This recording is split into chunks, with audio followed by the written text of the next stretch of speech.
चलो तो स्टार्ट करते हैं साउंड वेव से, है ना। साउंड वेव किस टाइप की वेव होती है भाई? साउंड वेव लॉन्गिट्यूडनल वेव होती है। क्या होती है?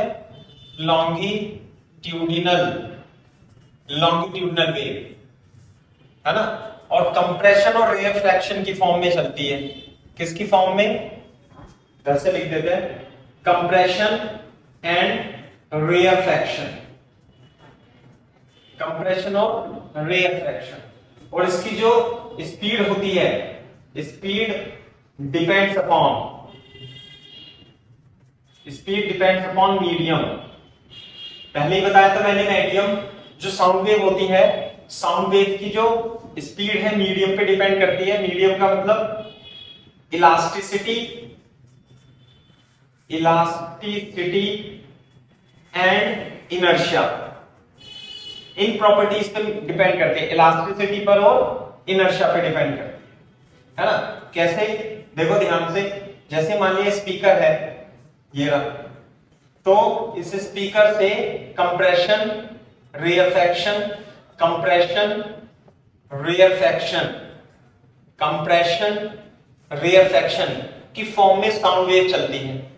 ये हो जाएगा कंप्रेशन, है ना, C R C R C R C R, ऐसे ऐसे चलेगी।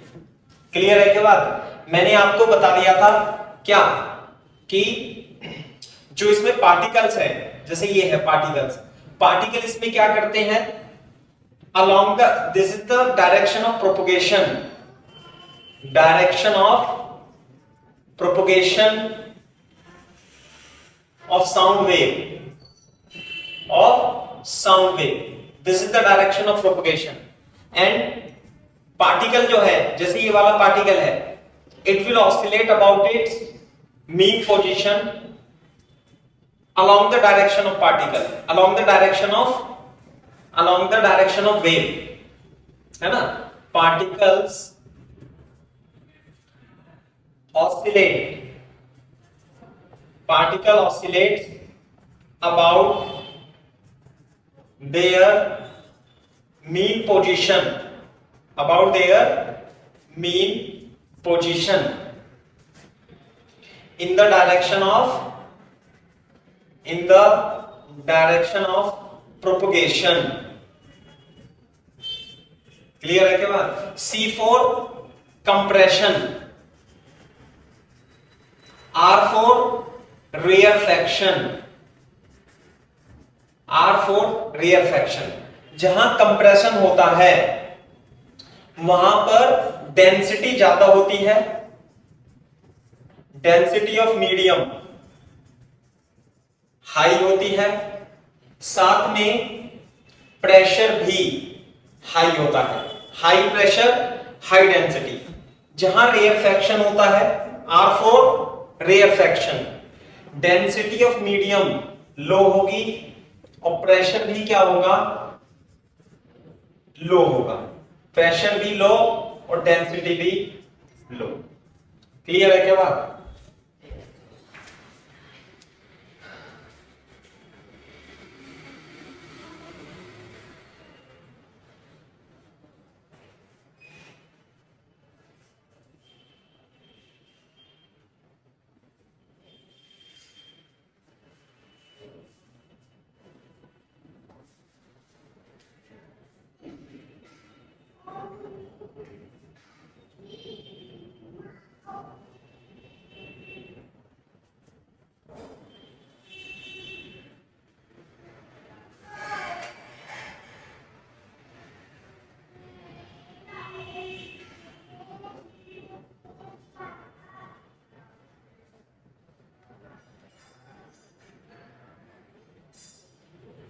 कॉपी कर लो तो बता देना भाई।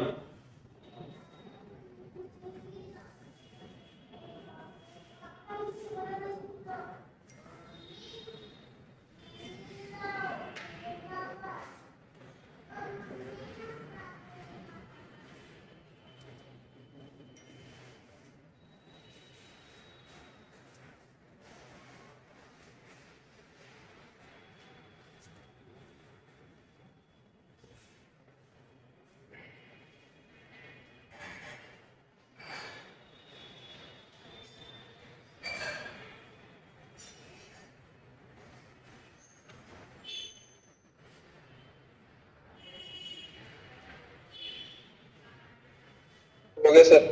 दिखाई साफ दे रहा है सागर, जुबैर? Yes sir. ठीक है, यस सर, क्लियर। हाँ सही है, ये है।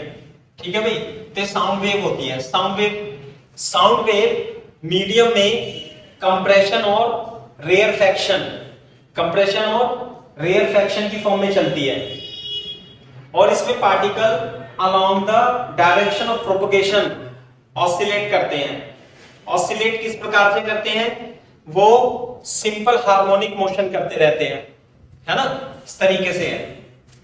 दूसरी बात, जो ये साउंड वेव है, sound wave can B, sound wave को आप दो प्रकार की वेवों में रिप्रेजेंट कर सकते हो। Sound wave can be represented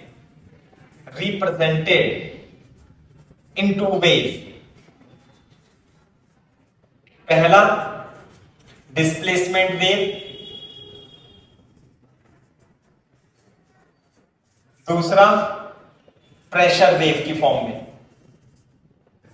pressure wave, displacement wave और प्रेशर वेव की फॉर्म में आप इसे रिप्रेजेंट कर सकते हो।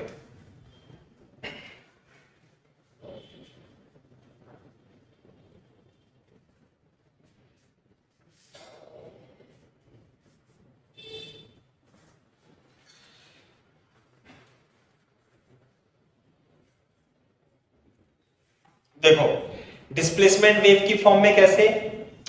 y x t is equal to a sin omega t minus kx, इस तरीके से रिप्रेजेंट कर सकते हो।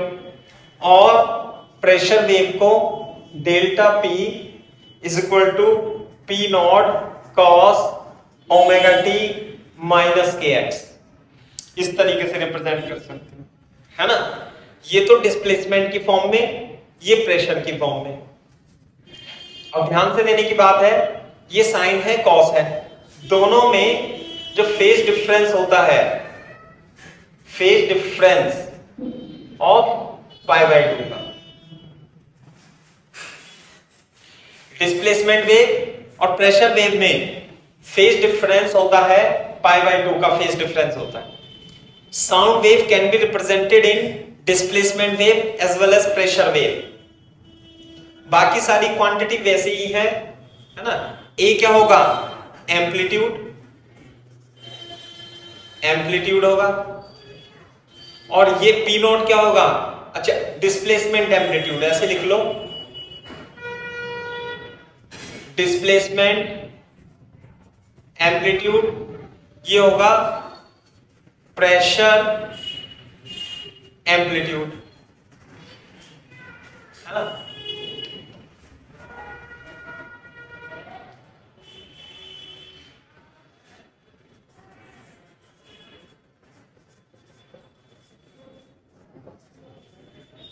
ओमेगा और के तो आपको पता ही है, ओमेगा तो एंगुलर फ्रीक्वेंसी, और के क्या होगा? के होगा वेवलेंथ, वेव नंबर 2π/λ।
हो गया सर। ठीक है, बोर्ड पे देखो, ध्यान से सुनने की बात है। कि जब साउंड वेव मीडियम में चलती है ना, तो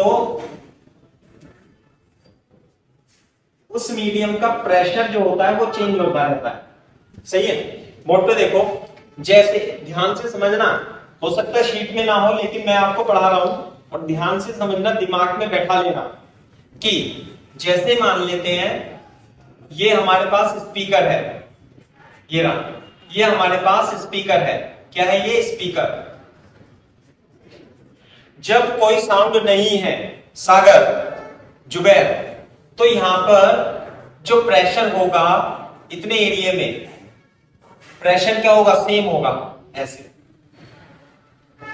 प्रेशर यूनिफॉर्म होगा और मॉलिक्यूल्स एक दूसरे के पास पास सेम दूरी पर होंगे जब कोई साउंड वेव नहीं है। क्लियर है बात? लेकिन जब स्पीकर में से साउंड वेव निकलती है तो हाई डेंसिटी और लो डेंसिटी की पल्सेस निकलती हैं। हाई डेंसिटी की पल्स कंप्रेशन, लो डेंसिटी की पल्स रेयरफैक्शन। तो कंप्रेशन ऐसे, रेयरफैक्शन, कंप्रेशन, रेयरफैक्शन, ऐसे। ये क्या हो जाएगा? आर सी, यहां पे हो जाएगा आर, ये हो जाएगा सी, ये आर, फिर ये सी, ये आर, फिर ये सी, है ना। जहां पर डेंसिटी ज्यादा है, जहां मॉलिक्यूल पास पास है, वहां तो कंप्रेशन हो जाता है और रेयरफैक्शन हो जाता है। क्लियर है क्या बात? ये है। लेकिन जब कोई भी साउंड नहीं थी तो वहां पे प्रेशर कितना था? जब कोई भी साउंड नहीं थी, no sound, pressure normal pressure होता है। क्या होता है? Normal pressure. Normal pressure P not, मतलब इसमें पी नॉट मान लिया, चलो नॉर्मल प्रेशर 10 की power 5 Newton per metre square, ये हो गया नॉर्मल प्रेशर। क्या हुआ? ठीक है सर, मतलब सर ब्लर हो गई थी। हाँ, वो तो लाइट भाग गई, थोड़ी सी लाइट कम हो गई, है ना। तो नॉर्मल प्रेशर तो इतना होता है, लेकिन जहां पर कंप्रेशन होता है, जैसे ये है कंप्रेशन, एट कंप्रेशन प्रेशर कितना हो जाएगा? नॉर्मल प्रेशर से थोड़ा सा ज्यादा हो जाएगा। नॉर्मल प्रेशर से क्या हो जाएगा? थोड़ा सा ज्यादा हो जाएगा। और एट रेयरफैक्शन जो प्रेशर होगा वो 10 की पावर 5 से थोड़ा ज्यादा, मैं यहां पी नॉट लिख लेता हूं, यहां पी नॉट लिख लेता हूं, ये रहा। What is P not? P not is the pressure amplitude. जैसे ये था ना, delta P is equal to P not cos omega T minus K X, ये है पी नॉट।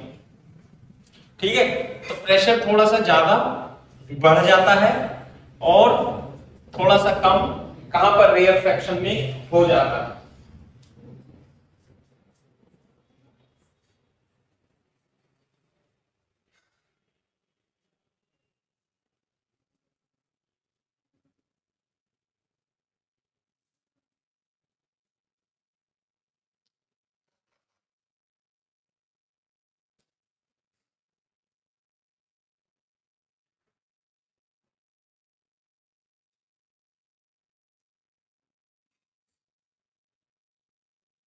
जब कॉपी कर लो तो बता देना भाई।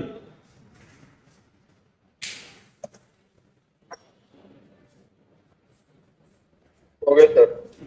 अब मैं आपको एक सवाल कराता हूं इसमें, तो उससे समझेंगे, न्यूमेरिकल से समझेंगे। लिखो, the equation of sound wave, example लिखो,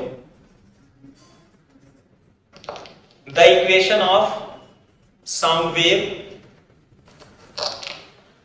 the equation of sound wave in terms of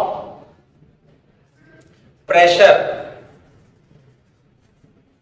delta P is equal to P naught, delta P is equal to 0.03 sin इसे लिख देते हैं cos minus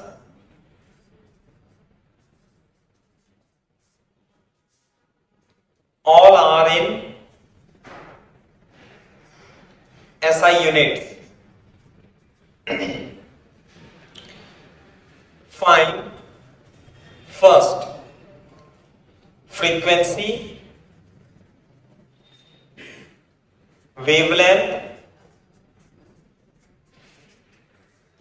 speed of sound, speed V of sound. Second, maximum pressure and minimum pressure. If equilibrium pressure is 1 Newton per metre square, ये question है।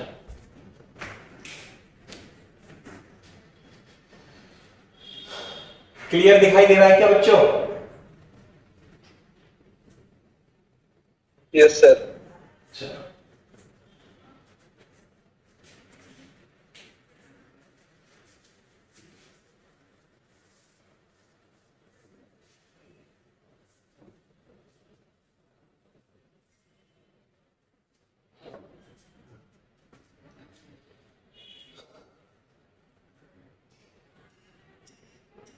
Blur हो गई।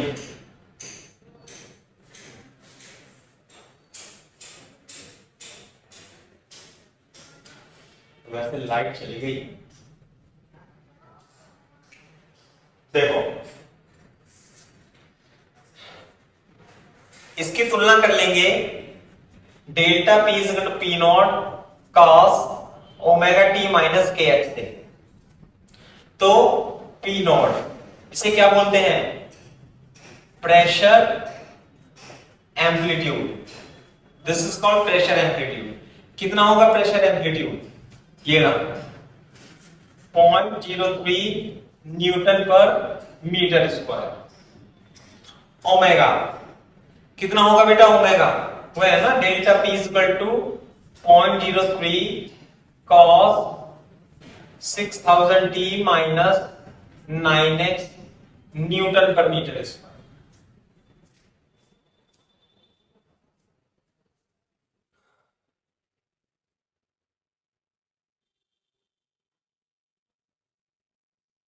इससे क्या निकाल लेंगे? ओमेगा। ओमेगा कितना जाएगा? 600 रेडियन पर सेकेंड। इसे लिखेंगे हम 2 पाई एफ। फ्रीक्वेंसी हो जाएगी हर्ट्ज। ये तो आ गई फ्रीक्वेंसी। दूसरी बात के की वैल्यू कितनी आएगी सागर? के की वैल्यू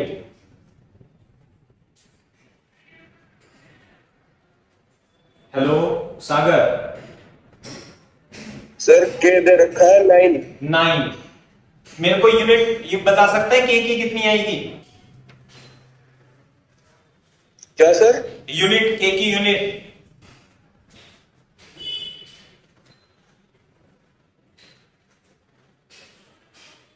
के होता क्या है? के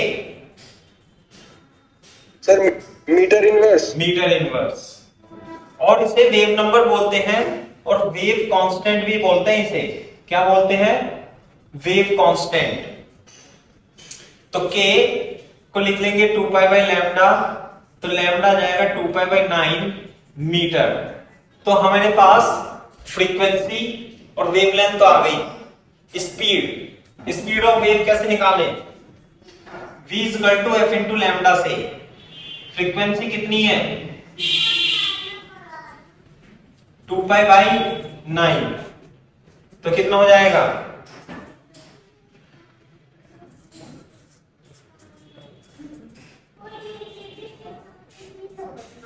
मीटर पर सेकेंड। तो जो स्पीड आएगी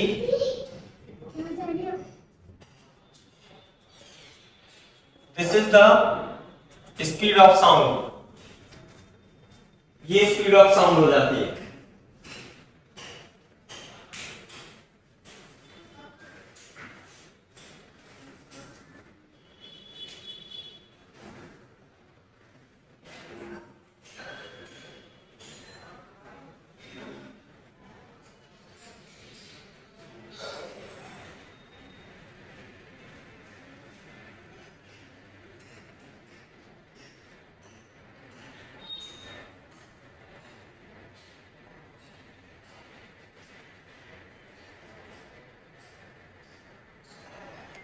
ओके सर। अच्छा, ये तो बताओ मैक्सिमम और मिनिमम प्रेशर कितना होगा। नॉर्मल प्रेशर कितना दे रखा है, नॉर्मल प्रेशर इतना है, तो मैक्सिमम प्रेशर ये है प्रेशर एम्पलीट्यूड, नॉर्मल प्रेशर इतना है। दूसरे काम से देखो, P मैक्स जो होगा वो normal pressure plus P not इसके बराबर होगा। कहां पर, कंप्रेशन पर। कंप्रेशन में प्रेशर की वैल्यू नॉर्मल प्रेशर से ज्यादा हो जाती है। नॉर्मल प्रेशर तो था 1.01 इंटू 10 की पावर 5, लेकिन कितना मैक्सिमम हो सकता है pressure,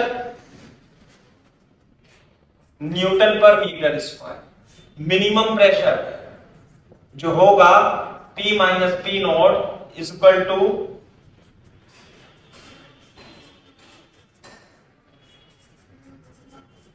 this is the minimum pressure. ऐसे करना है।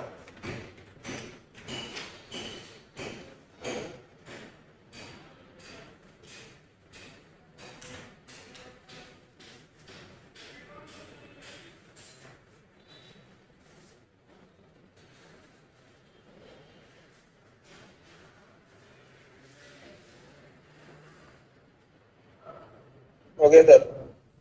ओके,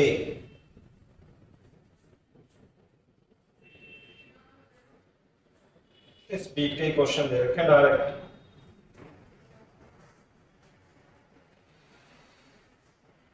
ये है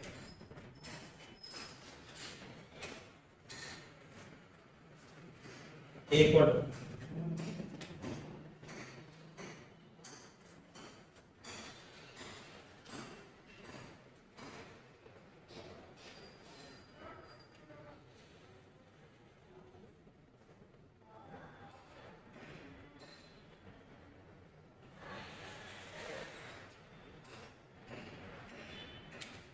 लिखो भाई।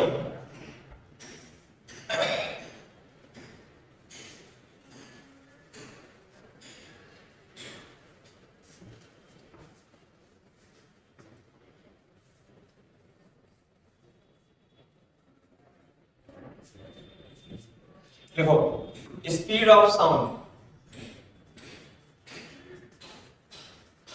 ये इंपॉर्टेंट टॉपिक है। इसमें इन एयर नहीं, इन एयर नहीं, बस स्पीड ऑफ साउंड लिखो। तो मैंने बताया था ना, स्पीड किस पे डिपेंड करती है, स्पीड डिपेंड करती है मीडियम पर। इलास्टिसिटी, इनर्शिया, चाहे वेव कौन सी भी हो। तो जो न्यूटन ने बताई थी स्पीड इसकी, न्यूटन फॉर्मूला, न्यूटन के according speed of sound wave is directly proportional to elasticity upon rho. What is the is the elastic coefficient of elasticity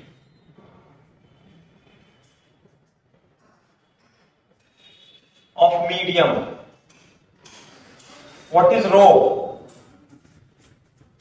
Density of the medium. ये जो फॉर्मूला है for all type of medium,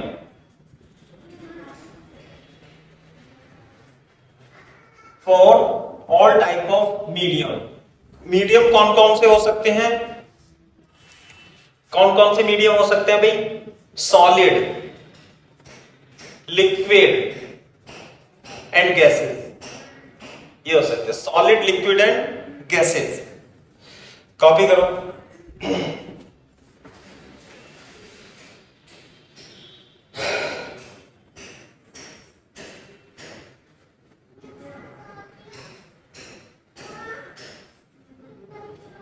okay sir. देखो, solid के लिए, solid के लिए जैसे rod है, ये क्या, स्टील रॉड। किसकी रॉड? Steel rod. इसका वाई क्या है? Young modulus. What is Y? Young's modulus.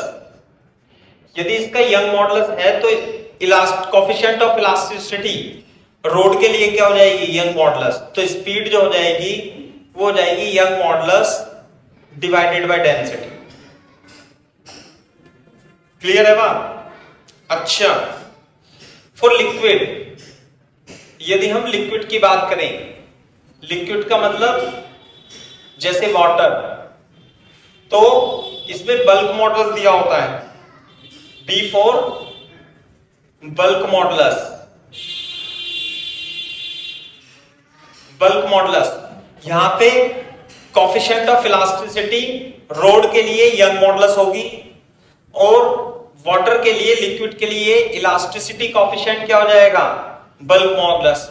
यहां पे कोफिशिएंट ऑफ इलास्टिसिटी क्या हो गया, यंग मॉडुलस। तो speed of sound root bulk modulus upon density आ जाती है। ये किसके लिए है, सॉलिड के लिए। ये किसके लिए है, लिक्विड के लिए। Bulk modulus upon rho. Copy करो।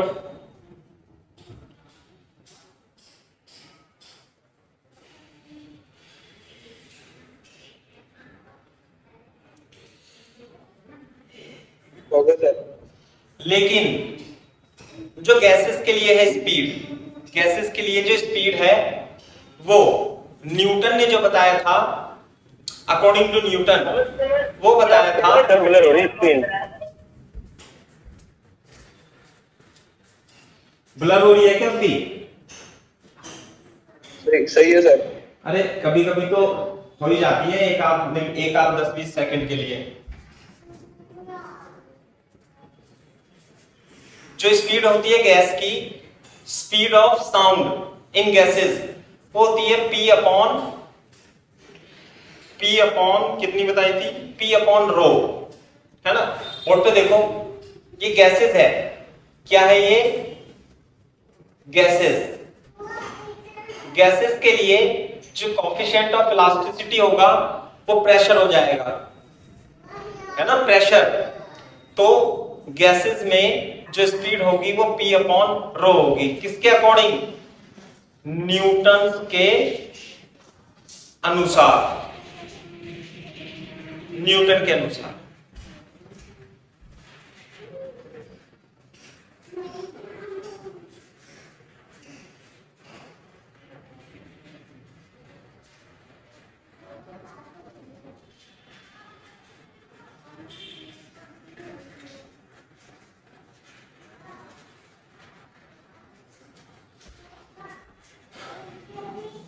देखो, यंग मॉडुलस की वैल्यू बल्क मॉडुलस से और प्रेशर से ज्यादा होती है, हाँ? यंग मॉडुलस जो होता है बल्क मॉडुलस से ज्यादा और बल्क मॉडुलस प्रेशर से भी ज्यादा।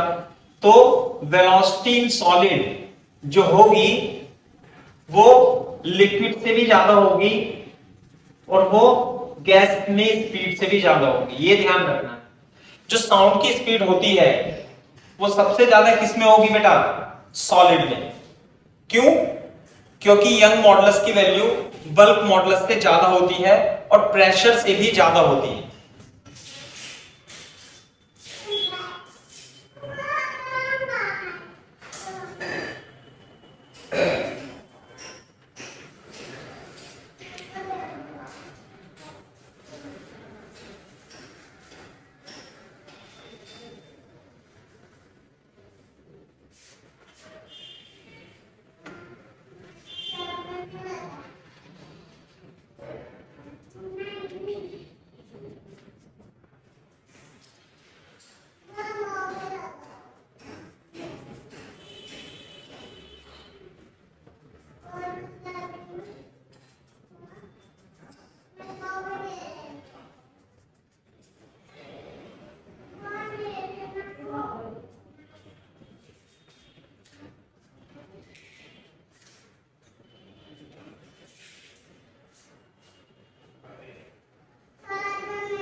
Okay sir. ध्यान से सुनो, लोहे में स्पीड ऑफ साउंड ज्यादा होती है, लिक्विड में कम और गैस में और भी कम। न्यूटन ने बताया था ये स्पीड ऑफ साउंड के बारे में कि स्पीड ऑफ साउंड इलास्टिसिटी और इनर्शिया पे डिपेंड करती है। सही है। हम पढ़ेंगे velocity of sound in air. तो न्यूटन ने कैलकुलेशन करके एक फॉर्मूला निकाला था एयर में साउंड की स्पीड का, जो कि गलत था, लेकिन हमें उस गलत स्पीड को भी पढ़ना पड़ेगा। तो पहले हम न्यूटन के द्वारा दिया गया साउंड का स्पीड का फॉर्मूला इन एयर फाइंड करेंगे। आफ्टर दैट उसमें जो करेक्शन है उसको फाइंड करेंगे। करेक्शन किसने दिया था भाई, बता सकते हो कोई? पता नहीं सर। अबे लाप्लास ने, Laplace correction.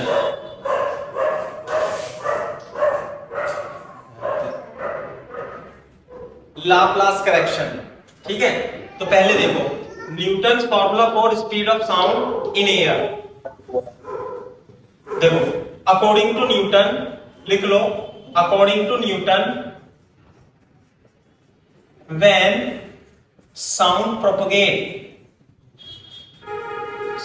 propagate in air, temperature remains constant, that is it is isothermal process, temperature remains constant। ये न्यूटन ने बताया था।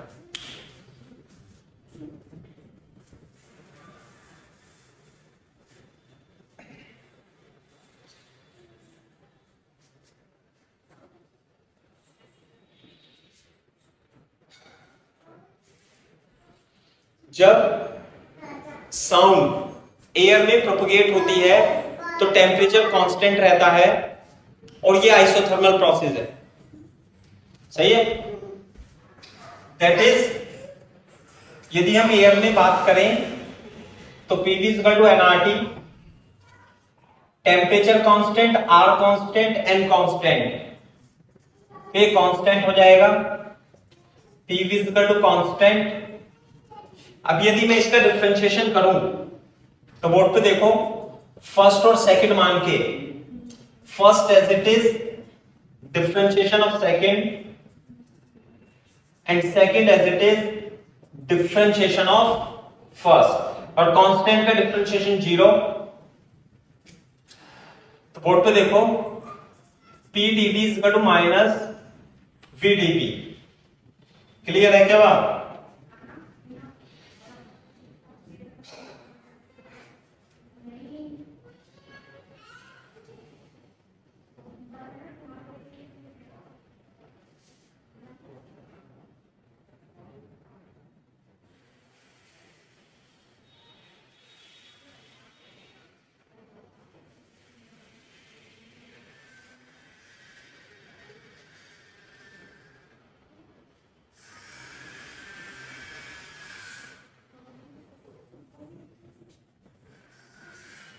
हो गया सर। तो इधर देखो, अगर जो आप बेसिक से जाओगे तो इसे देखो, थोड़ा सा और लिख लेते हैं इसे, P upon V is equal to minus dP upon dV। यह आ गया P upon V is equal to minus dP upon dV। Clear है क्या बात? यह आ गया dP अपॉन V। दूसरी बात, अगर जो स्पीड ऑफ साउंड हम लिक्विड में देखें या गैसेस में देखें, लिक्विड और gases B upon rho, bulk modulus upon rho. Gases के लिए जो बल्क मॉडुलस होगा वो होगा change in pressure divided by volume stress upon volume strain. ये होता है ना dP upon dV upon V, तो माइनस dP अपॉन dV, और V क्या चला जाएगा ऊपर, तो B is equal to minus V dp upon v। Clear है क्या बात? तो ये देखो, अब dp अपॉन dv को क्या लिख लूंगा मैं? माइनस, इसे क्या लिख सकते हैं हम? Minus p upon v। तो वॉल्यूम कट जाएगा, तो बल्क मॉडुलस जो आता है प्रेशर के इक्वल आ जाता है ना? तो बल्क मॉडुलस जब प्रेशर के इक्वल आएगा तो जो स्पीड हो जाती है साउंड की वो p अपॉन रो आ जाती है। उसने इसी हिसाब से दिया था, है ना? तो जो स्पीड ऑफ साउंड होती है अकॉर्डिंग टू न्यूटन गैसेस में वो कितनी होगी? वो p अपॉन रो रूट में हो जाएगी।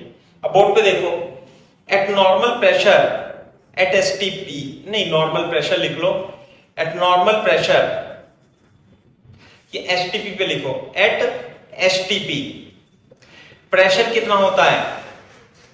10 की power 5 Newton per metre square, और जो डेंसिटी ऑफ एयर होगी वो 1.29 kg पर मीटर क्यूब होती है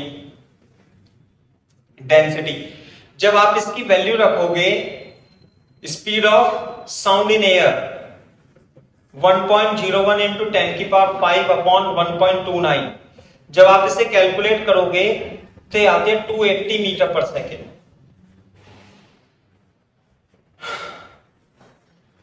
280 मीटर पर second.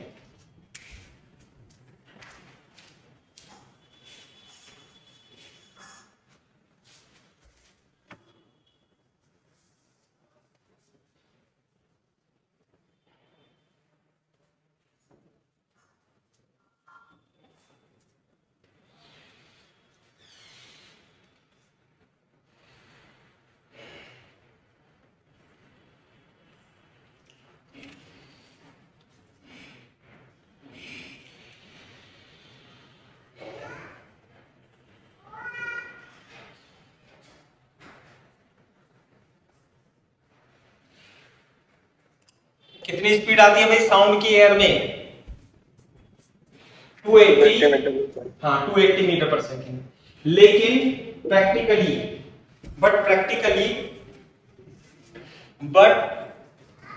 Practically speed of sound in air कितनी होती है बेटा?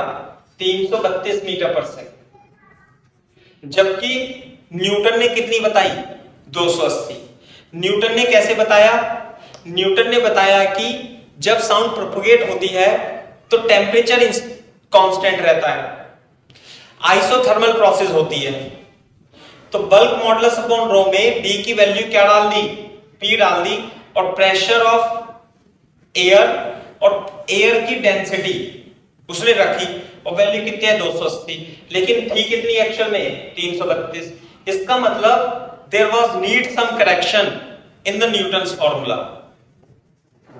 therefore there is need of correction in Newton's formula। और वो किसने दिया था? लाप्लास ने। Laplace corrected the Newton's formula. लिख लो, Laplace corrected the Newton's formula.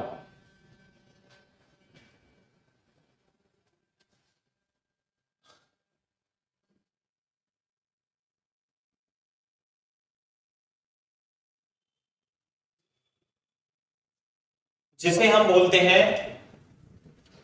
Laplace correction. What is Laplace correction? Sir यहाँ पे हमने बल्क मॉडुलस क्यों लिया सर? वो तो लिक्विड के लिए होता है ना? लिक्विड और गैसेस के लिए, दोनों के लिए होता है वो, है ना? गैसेस के लिए बल्क मॉडुलस, जो गैसेस है, गैसेस के लिए प्रेशर जो होता है वो बल्क मॉडुलस के इक्वल होता है। तो जब यदि आपको लिक्विड दिया हो, लिक्विड, तो क्वेश्चन में बल्क मॉडुलस दिया होगा, और गैसेस के लिए बल्क मॉडुलस प्रेशर के लिए होता है, प्रेशर आता है, तो इसलिए हम उसे P अपॉन गैसेस में बल्क मॉडुलस नहीं होगा, वो प्रेशर दिया होगा, तो P अपॉन रो लिखेंगे। लेकिन सुनो ध्यान से, मेरी बात सुनो, ये भी गलत ही है, ये है ना गलत, ये भी गलत है, लेकिन कुछ हद तक तो सही है। इसे किसने सही करा? लाप्लास ने, सही है।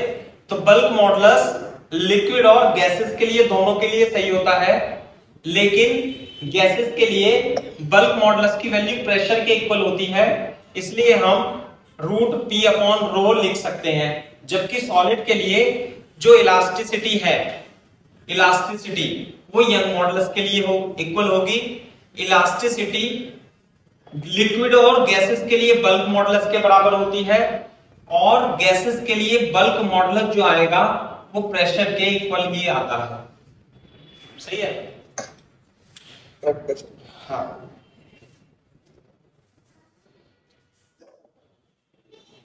जब लिख लो तो बता देना। लिख लिया sir.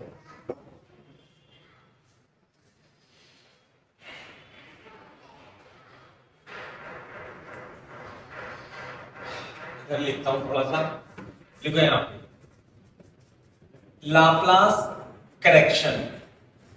According to Laplace, according to Laplace, when sound wave propagate in air, when sound wave propagate in air, propagate in air,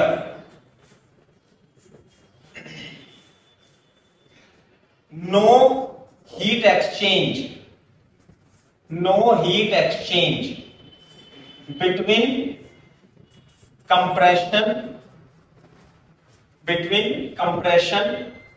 and rarefaction, कोई हीट का आदान प्रदान नहीं होता। Therefore it is adiabatic process, adiabatic process। कैसी process है? Adiabatic.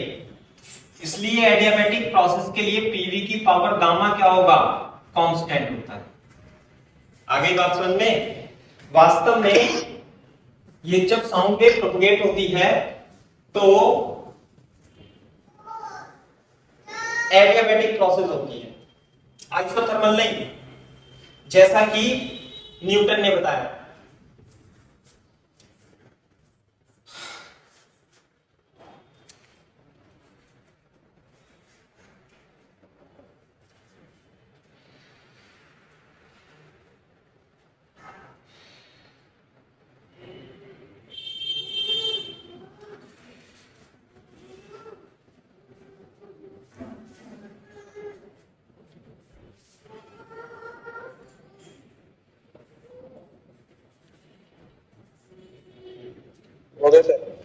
तो इसलिए स्पीड ऑफ जो साउंड होगी, स्पीड जो होगी वो bulk modulus adiabatic, bulk modulus क्या लेंगे हम इसमें?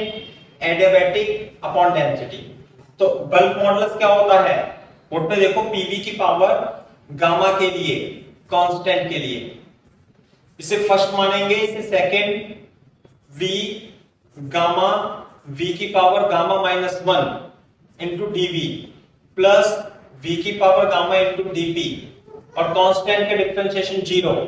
बोर्ड पे देखो, v की पावर गामा कांस्टेंट ले लेंगे तो यहां से क्या बचेगा? p इंटू गामा और v की पावर -1 और dp। ये स्टेप समझ में आना चाहिए। आप नहीं भी आता है तो जो फाइनल फॉर्मूला आएगा उसे याद रख लेना, यही बात है।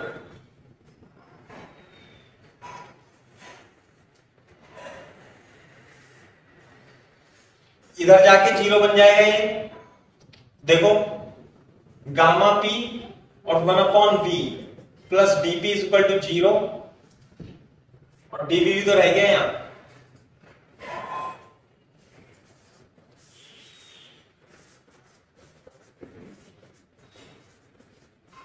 ये तो कट जाएगा, gamma p upon v into dp is equal to minus dp, gamma p upon v is equal to minus dp upon dv। Clear है क्या बात? और gamma P equal to minus D P upon D V into V. Board पे देखो, gamma P equal to minus D P upon D V upon V. और यही क्या होता है? यही बल्क मॉडुलस होता है adiabatic. What is bulk modulus? Change in pressure divided by volume strain. Volume stress upon volume strain को एडियाबैटिक प्रोसेस, एडियाबैटिक कांस्टेंट कहते हैं। तो बी एडियाबैटिक जो होगा वो गामा पी के बराबर होगा। इसलिए जो स्पीड है in air, speed of sound in air root gamma P upon rho के बराबर होती, जबकि न्यूटन ने क्या बताया था? Root P upon rho. तो उससे तो आंसर गलत आया था। जो गामा लेंगे डायटोमिक गैस के लिए 1.41,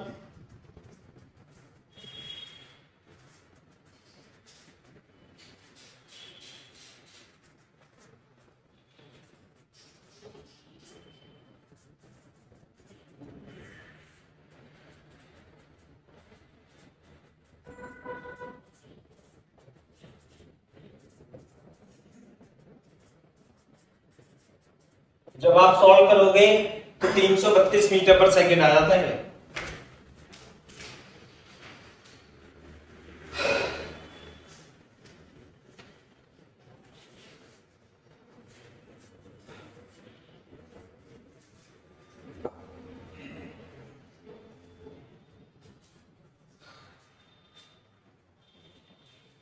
हाँ भाई क्या कर रहे हो?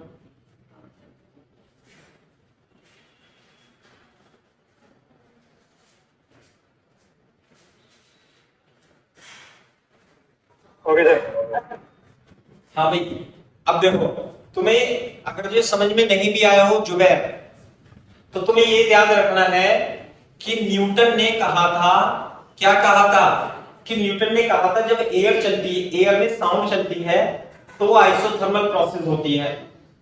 तो आइसोथर्मल प्रोसेस में पीवी कांस्टेंट होता है। जबकि लाप्लास ने कहा था जब वो चलती है तो हीट एक्सचेंज नहीं होती बिटवीन कंप्रेशन एंड रेयरफैक्शन, तो इसलिए पीवी की पावर गामा कांस्टेंट। क्लियर है? तो न्यूटन के हिसाब से वेलोसिटी p अपॉन रो आई थी, जबकि इसके हिसाब से जो वेलोसिटी आती है वो root gamma p upon rho आती है। इसे जब आप कैलकुलेट करते हो तो 280 मीटर पर सेकेंड और इसे 332 मीटर पर सेकेंड। तो लाप्लास ने न्यूटन के फॉर्मूले में करेक्शन किया। क्या करेक्शन किया? यहां पे गामा आ गया। गामा कैसे आ गया? यहां पे एडियाबैटिक प्रोसेस का फॉर्मूला लगा दिया।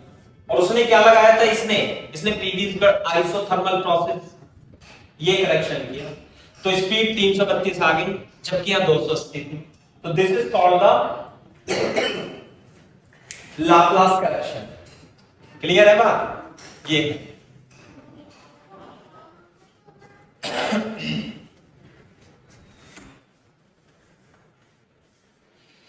अब लिखो, थोड़ी थ्योरी ज्यादा है इसमें। देखो, फैक्टर अफेक्टिंग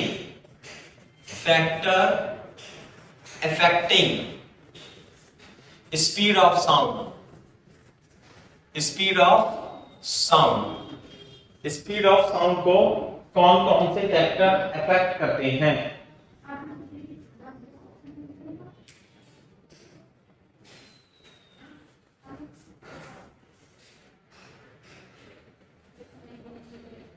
बोर्ड पे देखो, स्पीड ऑफ साउंड का फॉर्मूला क्या है?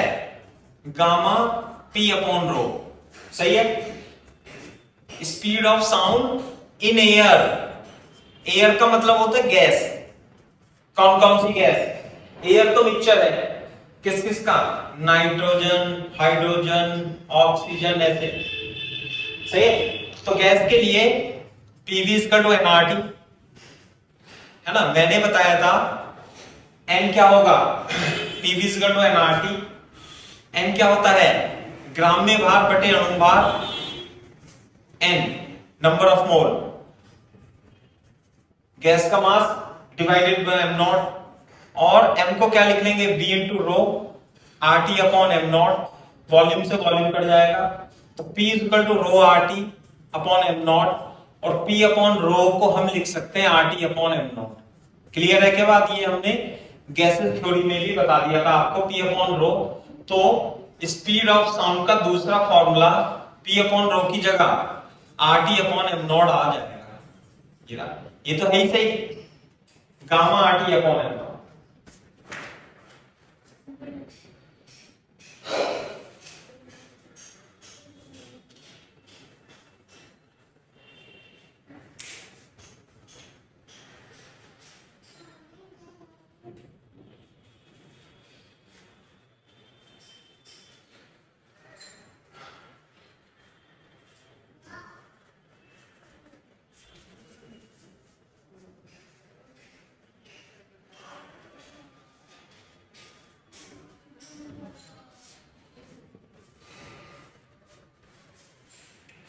Okay sir.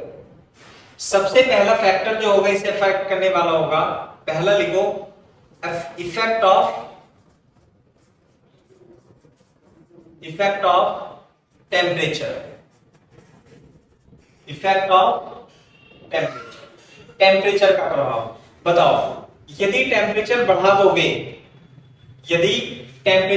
दोगे तो स्पीड ऑफ साउंड पे क्या प्रभाव पड़ेगा जुबैर? अरे बोलो। बढ़ जाएगा। v is directly proportional to root 2, इसलिए if t is increase, velocity will also increase, speed है ना। अब मान लेते हैं at t is equal to 0 degree Celsius, यानी टेम्परेचर कितना हो गया 0 प्लस 273 केल्विन पर जो स्पीड है कितनी मान लो, गामा आर टी की जगह 273 अपॉन एम नॉट, ये मान लिया। At T degree Celsius temperature की वैल्यू कितनी हो जाएगी, टेम्परेचर बढ़ा दिया मान लिया टी प्लस 273, तो जो वी डैश होगा वो रूट गामा आर और टी की जगह क्या लिख दूं अपॉन एम नॉट। ये बात क्लियर है क्या भाई? यहां 273 लिख देता हूं, 273 इज इक्वल टू 273।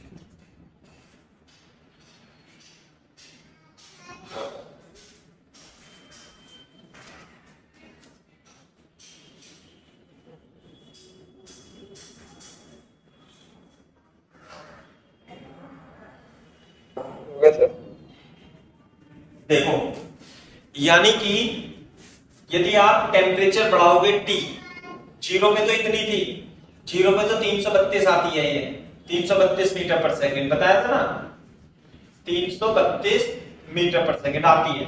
लेकिन अगर जो टेम्परेचर पे बढ़ाओगे तो कितनी आएगी, इतनी आएगी।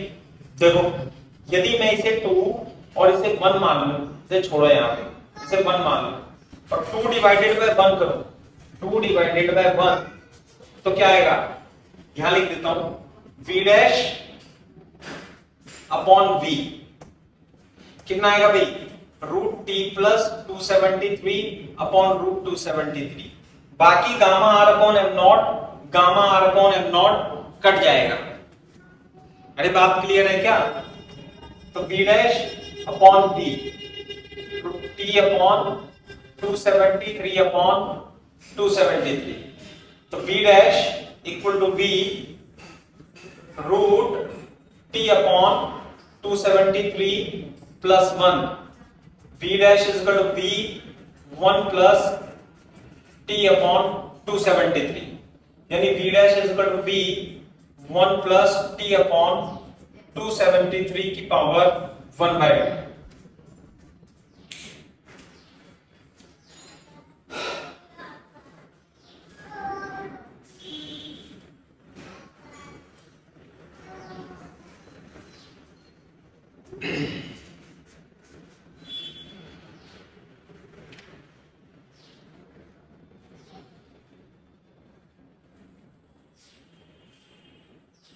हो गया सर। जुबैर कॉपी कर लिया भाई?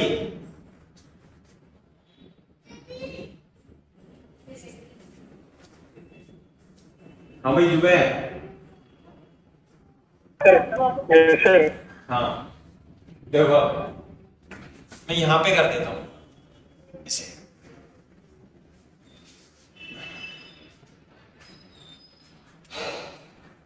यहां पे 1 प्लस एक्स की पावर n को हम लिख सकते हैं 1 प्लस एन एक्स, इसलिए v dash equal to v 1 plus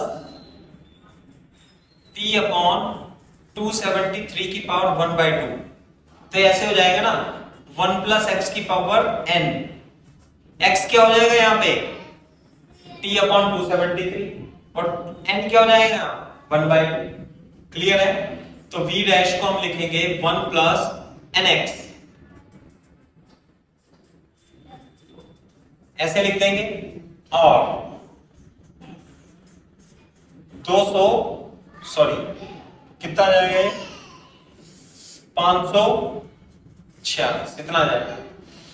देखो t बराबर 0 डिग्री पर वेलोसिटी कितनी थी 332 मीटर पर सेकंड। तो v dash equal to 332 1 plus T upon 546। 332 से मल्टीप्लाई कर देंगे 332 अपॉन 546 इंटू टी। 332 जब आप इसे 332 बटे 546 को डिवाइड करोगे तो ये आ जाएगा 0.61 इंटू टेम्परेचर, ये स्पीड बढ़ जाएगी।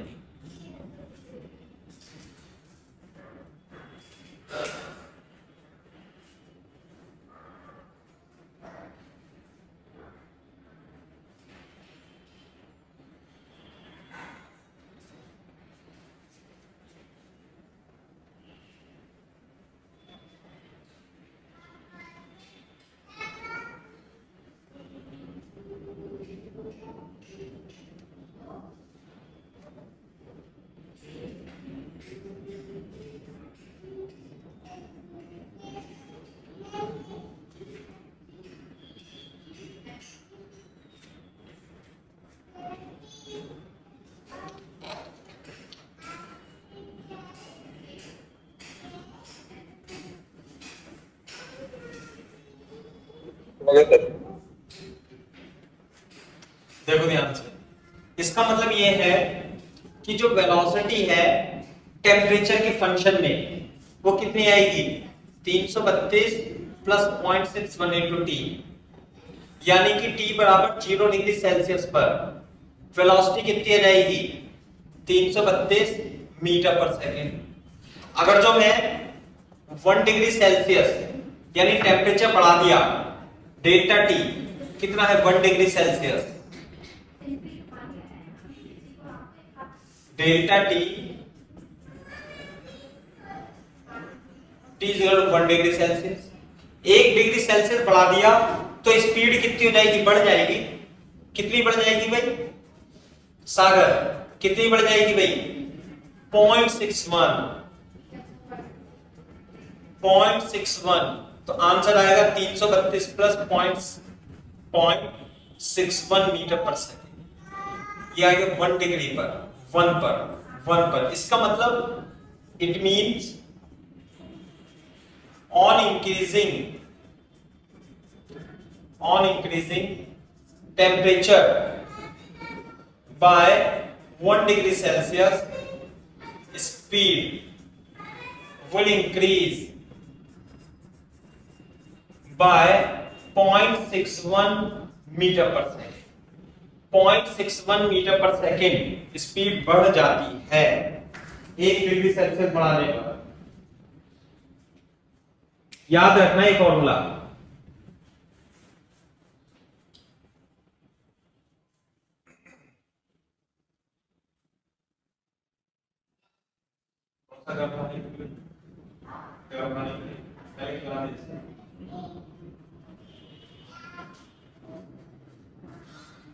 हो गया सर।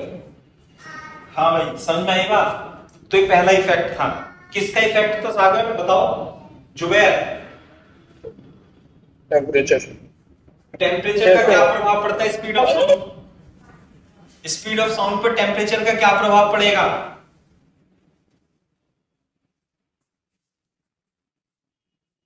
सर 1 डिग्री सेल्सियस बढ़ाने से 0.61 मीटर पर सेकंड बढ़ जाएगी। बढ़ जाएगी, बिल्कुल सही बात। और आया कैसे, ये सब मैंने तरीका बता दिया आपको। और आपको ध्यान रखना है गामा पी अपॉन रो तो होता ही है स्पीड का फॉर्मूला, और क्या लिख देंगे इसे, gamma R T upon M naught भी लिख सकते हैं। तो speed of sound root P के प्रोपोर्शनल होती है ना। वो क्वेश्चन ऐसे भी दे सकता है आपको कि 273 पर तो इतनी है, तो 546 पे कितनी होगी, तो v1 upon v2 root t1 upon t2 में लिखा देता हूं, है ना, क्योंकि फॉर्म ऐसे भी बनता है सवाल। और ये टफ है, वो वाला आसान है। कैसे, for example at t1 velocity is v1, at t2 speed is v2, तो क्या करेंगे, रूट टी, फॉर्मूला कौन सा लगाएंगे भाई, v1 upon v2 root t1 upon, ऐसे लगा देंगे, है ना भाई। ये इस फॉर्मूले पे सवाल आते हैं।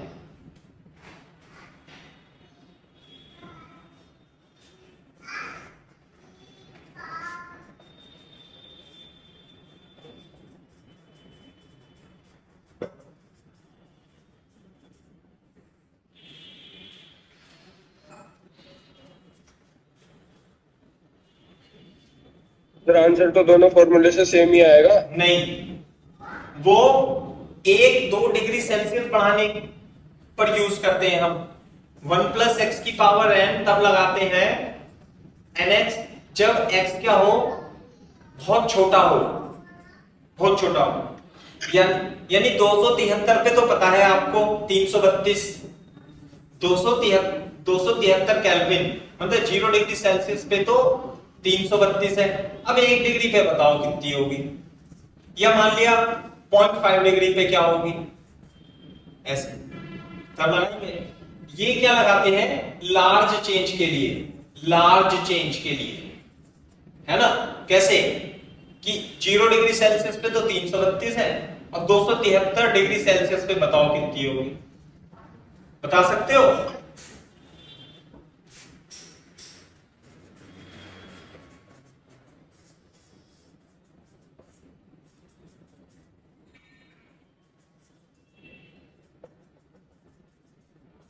इतनी होगी, वो नहीं लगेगा फिर। और जो सर ये फॉर्मूले में गामा है, इसकी वैल्यू दी होगी या फिर हमें गैस से निकालनी है, गैस दी होगी? वो इस वाले चैप्टर में गामा का कोई रोल ही नहीं है, पहली बात तो ये है, ठीक है, ये बात है, कुछ भी रोल नहीं है उसका। वैसे 1.4 लेनी है अपने को। और अगर जो गैस दी हो तो भाई निकाल लेंगे। Yes sir.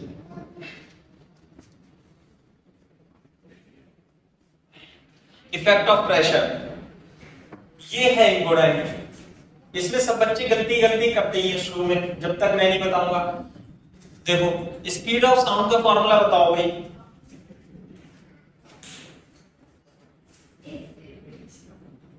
Gamma P upon रो। Gamma P upon rho. तो बताओ ये if pressure is increased velocity, बोलो कुछ गड़बड़ होगी पूछ रहा हूँ। बता दो अपने दिमाग से। सर देख के तो लग रहा है बढ़ेगी। हाँ लेकिन होता नहीं है, बिल्कुल सही बात है। देख के लग रहा है कि बढ़ेगी, लेकिन वेलोसिटी रिमेन्स कांस्टेंट। ऐसा क्यों है, ध्यान दो। PV इक्वल टू nRT जब हम लगाते हैं तो मैं इसे P upon rho equal to RT upon m naught ऐसे भी लेकर के आ जाएंगे ना, बोलो सर। है ना। तो यदि आप प्रेशर बढ़ाओगे, यदि आप किसी गैस का प्रेशर बढ़ाओगे और टेम्परेचर कांस्टेंट है, तो R और m नॉट भी कांस्टेंट होंगी, तो ये क्या आता है, कांस्टेंट। इसका मतलब pressure is directly P upon rho is equal to constant, यानी कि pressure is directly proportional to density if temperature is constant. Clear है क्या बात? यदि इफ यहां लिख देंगे टेम्परेचर कांस्टेंट है, यदि टेम्परेचर कांस्टेंट है तो प्रेशर आप बढ़ा भी लोगे तो डेंसिटी भी उसी प्रोपोर्शनल में बढ़ जाएगी। तो P अपॉन रो का रेशो, P अपॉन रो का रेशो हमेशा क्या रहेगा, कांस्टेंट। क्लियर है क्या बात? मैं लिख देता हूं यहां, if pressure is increased, pressure is increased, density rho will also increase in same proportion, इसलिए P अपॉन रो क्या रहता है, कांस्टेंट रहता। यदि आप प्रेशर बढ़ाओगे तो डेंसिटी भी बढ़ जाएगी और ये क्या रहेगा, ये कांस्टेंट रहेगा, इसलिए स्पीड विल कांस्टेंट। ये इंपॉर्टेंट पॉइंट। जब तक टेम्परेचर नहीं बढ़ाओगे, ये रहा ना gamma RT upon M not, temperature बढ़ाना ही पड़ेगा स्पीड, यदि आपको बढ़ानी है घटानी है।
डेंसिटी का क्या प्रभाव पड़ता है,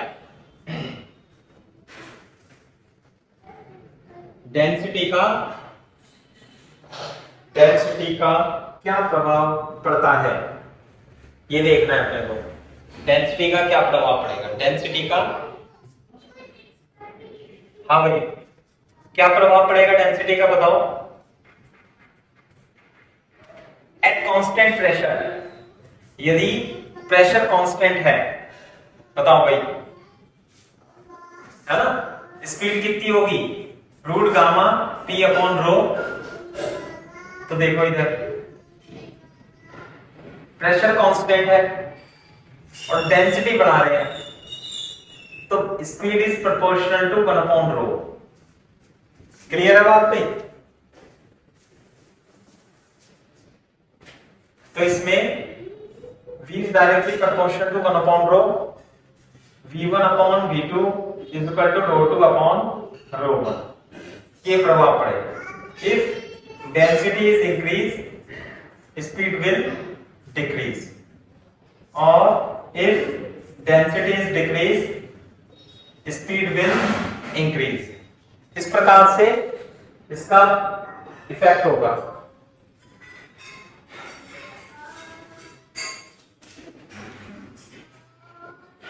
कॉपी कर लो।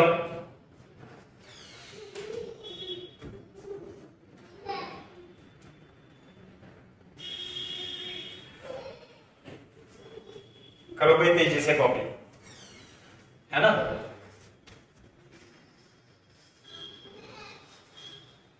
हो गया सर। ये है, this is the effect of density.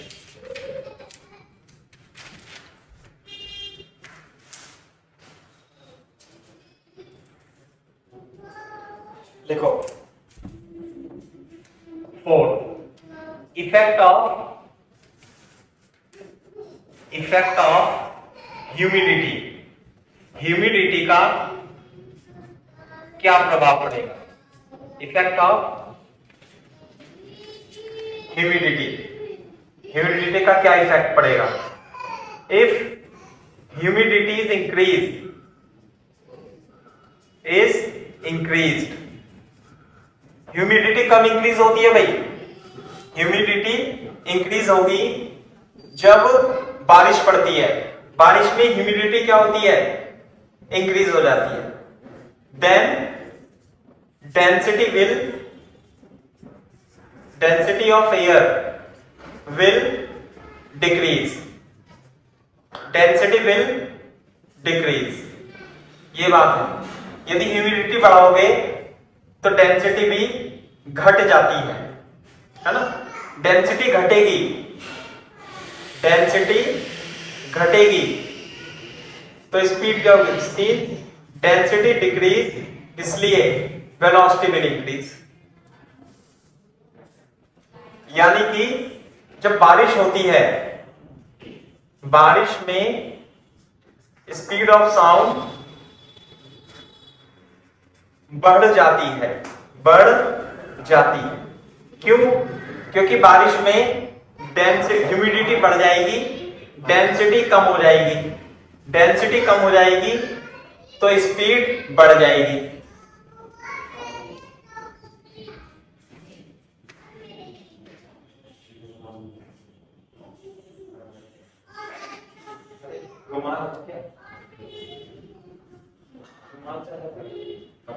कोई नहीं रखा।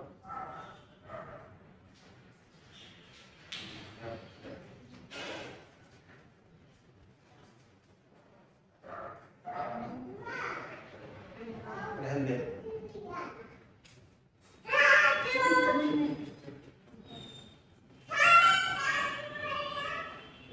कर लिया भाई कॉपी? Yes sir. बारिश में आपने देखा होगा, बारिश में कि जब आप आवाज देते हो तो बहुत दूर तक जाती है, बारिश होके निमटती है ना, तो आर्द्रता बढ़ जाती है, ह्यूमिडिटी बढ़ जाती है, तो जो आवाज है वो बहुत दूर तक जाती है। आ गई क्या बात समझ में? Yes sir. हाँ, नेक्स्ट 5वां इफेक्ट लिख लो, effect of frequency, effect of frequency, frequency का क्या इफेक्ट पड़ेगा? कुछ भी इफेक्ट नहीं पड़ता फ्रीक्वेंसी, सही है। देखो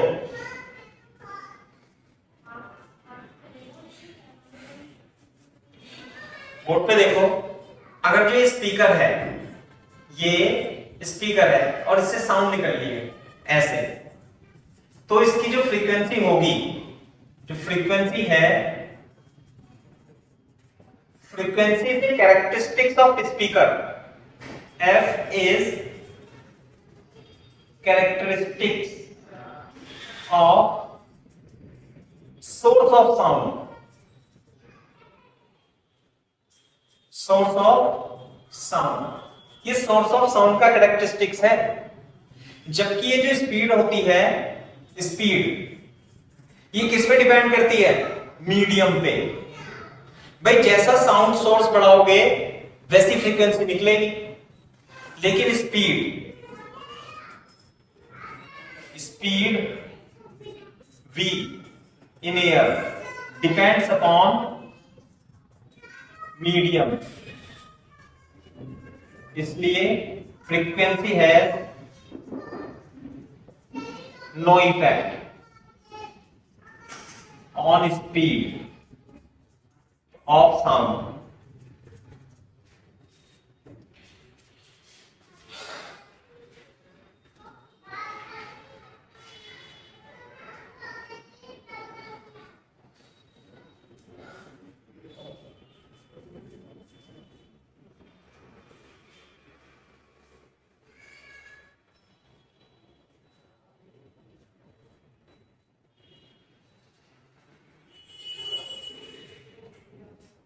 हो गया सर।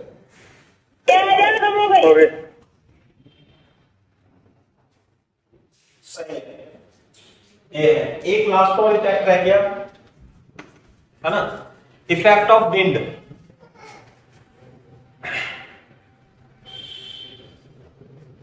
लिख लो, effect of 6, effect of wind. Wind का क्या प्रभाव पड़ेगा। मान लिया ये हमारा स्पीकर है और ये वेलोसिटी ऑफ साउंड है और इधर एयर भी चल रही है, विंड भी चल रही है, तो जो स्पीड होगी है ना वो हो जाएगी velocity of sound plus velocity of wind. अगर जो विंड साउंड की दिशा में चल रही है, लेकिन मान लेते हैं ये हमारे पास स्पीकर है और इससे ये वेलोसिटी ऑफ साउंड ऐसे चल रही है लेकिन विंड उल्टी दिशा में चल रही है, तो स्पीड ऑफ साउंड जो होगी कितनी हो जाएगी भाई सागर। सर माइनस हो जाएगी। बस माइनस हो जाएगी। कभी आए तो कर देना ऐसे, है ना, हो सकता है आए, हो सकता है तुम्हारे नीट नीट में आए नहीं आए, है ना, लेकिन कर दे। ये है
हो गया सर।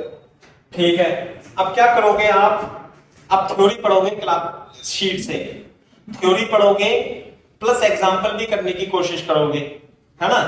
बिगिनर बॉक्स 3 और एग्जाम्पल कराऊंगा तो मैं ही, लेकिन आप अपने आप से ट्राई करोगे जब भी आप इन फॉर्मूले को वगैरह वगैरह को समझ सकते हो ठीक तरीके से, है ना। अभी इसमें इंटेंसिटी और है, इंटेंसिटी ऑफ साउंड ये रह गई, से कल को करेंगे, इस पोर्शन को कल को खत्म कर देंगे। पहले तो थोड़ी थ्योरी पढ़ाएंगे फिर न्यूमेरिकल कराएंगे इस सेक्शन पे, ठीक है। तो आज के लिए इतना ही काफी है। कोई डाउट हो तो पूछ सकते हो सागर। सर मैं कहता हूँ वो स्टार्ट कर दो पार्ट टेस्ट। हाँ टेस्ट तो स्टार्ट करूंगा यार।